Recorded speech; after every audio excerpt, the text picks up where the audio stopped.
Hey YouTube, 3D Printed Life here. Now, first things first, you'll notice that the printers turn 90 degrees, but I'm not going to talk about that. First, very quickly, about the Eclips3D2 beta form application, I originally forgot to put a form to put your email address. I know, not the best thinking on my part. So I have no way to contact the first few people who submitted those forms. So if you did submit the form and you didn't include your email address, whether you didn't have the box or you didn't type it in manually, please do fill out another form, or at least just let me know like what your submission was, or what printers you have. That would probably help me match you up with the other submission you did. But I am looking for either 2 or 3 more, so I definitely would recommend you get on that if you're still interested. Again, I do apologize; it's my fault for not having the fill-in spot for the email, but unfortunately there's no way for me to contact you guys. So I'll just throw this out there. So now let's talk about the printer. Yes, it's turned 90 degrees, and there are no more electronics because they're finally mounted underneath. Now, when this gets a bit cleaner, I will actually show you what it looks like under here, but for now, it's very, very messy. So I have coming, I think tonight, these little square, sticky zip tie mounts. So I'm going to be using those underneath, probably about 5 or 6 of them, just so that I can run the cabling a bit neater. Also, I found that this cable for the extruder, it's a bit tight here. Like this is as much as I can get, and that's probably not enough.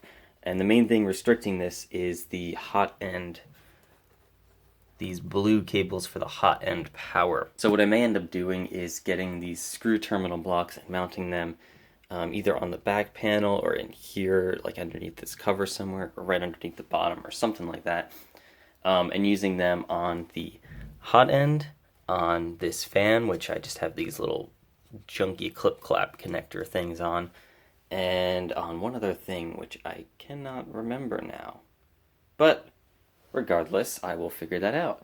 But yeah, so anyway, it's already looking much neater. I've got all the wiring going straight back and down. Now on the final version of the printer, there will of course be side panels.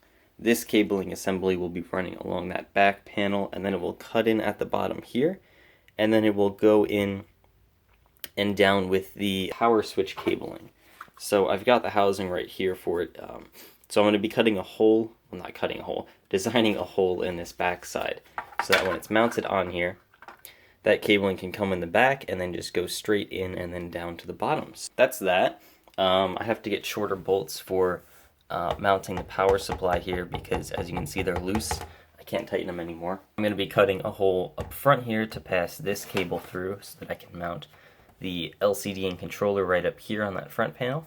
I still have to print out the plastic enclosure for that guy, but that's not a super big deal, so that should be fine. But that's about all for wire management. The next things I got to do, I've got end stops. That's still, it should be high on my priority list, but it really isn't. I just have way too much to do. But yeah, so end stop. So this is the X end stop. I've got it in the loom. It's basically, it's mounting under here, right on that plastic bracket that's extending up. But the reason I haven't mounted them yet is because I don't have long enough M2.5 bolts, which is what fits through here.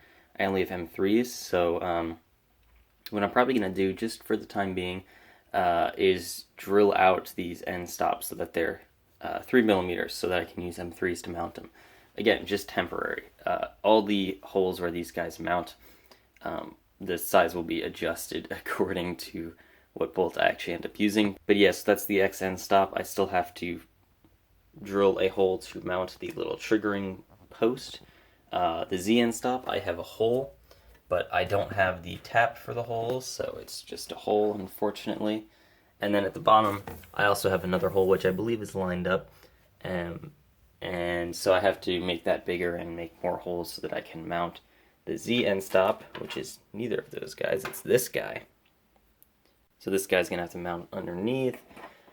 And then the Y end stop, that guy is going to be pretty difficult until I get my new top panel, because the holes at the end of the linear rail are way too close to it, and this just is not going to fit because a bolt head can't even fit in there. So I did order a new top plate for myself So when that comes in, I'll be throwing that on, and then I can finally do the Y end stop. So yeah, unfortunately, end stops still aren't done.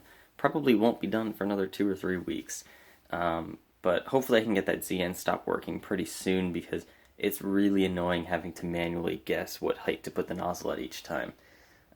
Reminds me of my 2-up days. Not fun. Anyway, I do have 2 prints to show off. The first one, this is the Aztec Chief. I've shown this off before, done on different printers.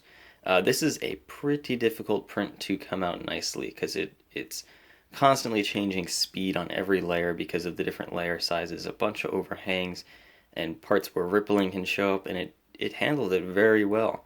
You'll see that this top curved surface is just a little rough, probably because of the linear guides, but other than that, it came out really nice, really smooth, very fine details. Pretty happy. Just a tiny bit of that overhang got messed up, but that's about all. So yeah, pretty happy with that. And then this next guy is a mount for a smartphone on a tripod. And if you can figure that out, then bravo. Yes, I finally caved and got a tripod. It should be coming in later today, so I can finally mount my phone on the tripod. Just put it pointing probably like this or something, or like this, or I don't know. But yeah, finally on a tripod. That'll be especially good when I'm going over parts. I can just put it right down here, and I can use both hands to show off whatever I'm showing off. So that'll be nice. No more shaky camera and all that stuff. I know, I should have done this years ago, but you know what? I finally did. But back to the part, as you can see, the walls are very smooth. These little funky overhang things came out pretty well, no complaints. And yeah, I mean, overall just a pretty good print. Very smooth. Top layers are nice. So I am extremely happy with this print quality so far. I am almost done tuning in the slicer profile. Still some things to be done, mostly to minimize like stringing and blobbing on starts of prints and corners, but I'm getting very close, and as you can see, it is showing. Now, one thing you guys might be very happy to hear is I'm looking into getting genuine hue and linear guides to replace these whatever knockoff stainless steel linear guides. So the only thing I don't like is how ugly they will be, because they have these black pieces at the ends of the guides are red and green. So I really liked how this one was black, and the whole printer is just black and silver, but that's fine, I'll deal with it. Better linear guides are worth the sacrifice on looks. But I'm still looking into that. I believe I can do it with only increasing the cost of the kit by about $25 each. So if I can do that, I will probably go with it. Because again, like I said, I did see some very slight artifacting, which I believe was due to the linear guides being not the best quality. So I will see. But yeah, that's pretty much it for this video. Sorry for rambling on so much. Stay tuned for more. Hopefully by the next video I will have the LCD bracket completed. I will have at least one of these end stops working. And who knows what else. So yeah, until then, catch you guys later.